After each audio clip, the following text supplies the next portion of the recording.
very early every morning. A familiar sound I hear, a sound of birds chirping a melodious tune, declaring your majesty, giving me assurance of your unfailing love and giving me hope for the future.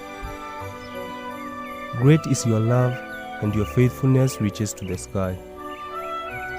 Therefore, if birds were to speak, your glory they will proclaim.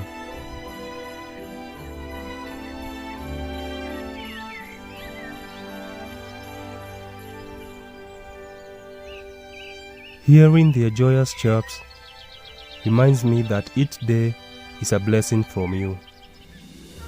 The birds do not sow or reap or store away in barns, yet none of them goes to sleep hungry. You provide for them every single day. Therefore, I will put my trust in you, for great is thy faithfulness.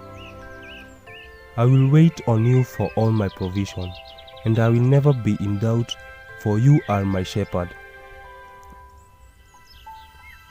I will not be afraid, and under your wings I will lie safely. If birds were to speak, your name they would exalt. I may not know what awaits me today, but I will wake up and smile, for in every chirp lies great hope. I will praise you and sing of you, for thus far you have held my hand.